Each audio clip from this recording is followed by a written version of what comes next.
So, hello, my name is J.R. Scott. I am a marketing professional. I work at a large medical device company in California, and I also do some marketing and technology consulting on the side for small and medium-sized companies.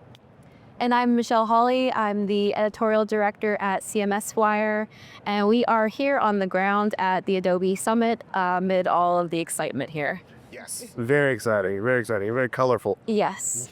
Yeah. So the big topic that you can't escape this year is AI agents. Yes, right. So where are you guys at with your company? Like, are you using them? Yes, we are. So at my day job, as I said, it is a medical device company. So they were slow to implement. There's a lot of, it's a highly regulated industry, so that makes it difficult. But we've actually gone live with Copilot. And so we're seeing people use it for some small things like just note-taking during meetings, asking the AI to give a summation of all of the points, the action items that people need to take away from those meetings, things like that. We also have folks who are using it to putting formulas into Excel and Tableau, things like that, a little easier, and letting some of the AI do a little bit of the lifting for them. On the consulting side, I use it for, because I have no regulations there. Yeah. So I have it write, everything from blog entries for me, help me optimize websites, things like that. So it's no longer the future. Like, it's here. If there's anything you want to do, AI is going to play a part and start creeping into it. Do you guys have a roadmap for where you want to take it? That's a good question. And I'd say not yet. I think we're constantly learning about all the things that we can do. It's almost like a relearning of like, all right, here's all the things I used to do. What are all the ways that I can plug AI into those things? So I think we're still in the discovery phase. I don't think we've gotten to the roadmap phase just yet. Have you seen, like you've mentioned, reluctance at your organization? I think that's like the biggest barrier for a lot of organizations is reluctance. Yeah. Have you seen any of that stemming from a worry that AI is going to take people's jobs? I don't think it's that. So at first it was just security, right? So they were blocking like the ChatGPT website, just because they weren't sure if it presented any corporate-wide like vulnerabilities, if it could lead to a breach of some sort. That was the initial start. After that, I don't think it was like a fear of people of it taking people's jobs. I think the future is going to belong to the people who can leverage AI. I don't think AI itself is this like boogeyman that's going to take people's jobs. It's the person who learns how to leverage AI that's going to take your job. I agree with that. Yeah.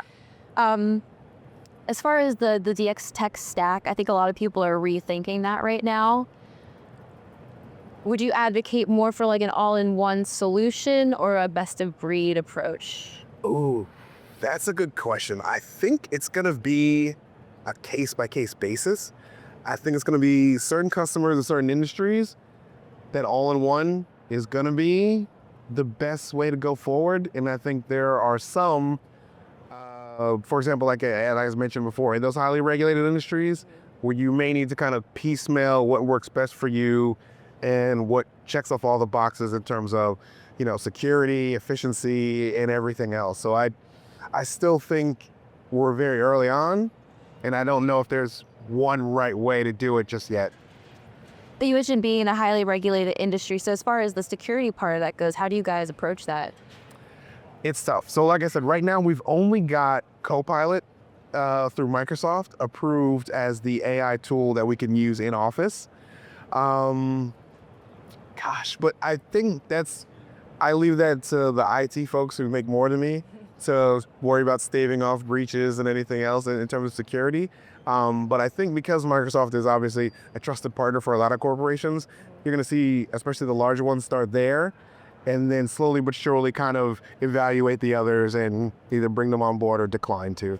Yeah, I think that's going to be the big challenge. I mean, Microsoft is going to be here to stay, I'm pretty sure. I think that's a safe bet. Yep. But I think for people choosing these new platforms, it's a matter of, are they going to still be around in a couple of years? Are they going to get bought out? Are they going to get consolidated? So it's hard to figure out who to pick. Yes, very much. I think everybody sees the vision of AI, but in terms of which one in the use cases, it's still a bit of the Wild West. So it's good to have some trusted partners out there like Microsoft.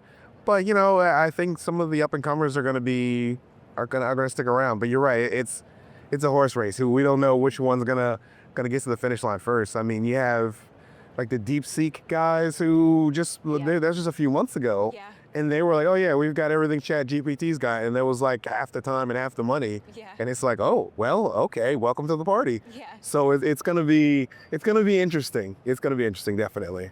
So the next 3 to 5 years, what are your predictions for how the digital experience is going to evolve? AI, what do you see?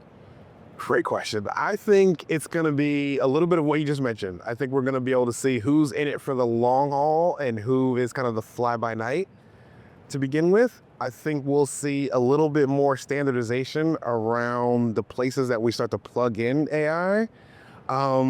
And then I think lastly, we'll see stuff we never even thought of. Stuff that you or I sitting here right now in 2025 didn't dream of that's going on in 2027.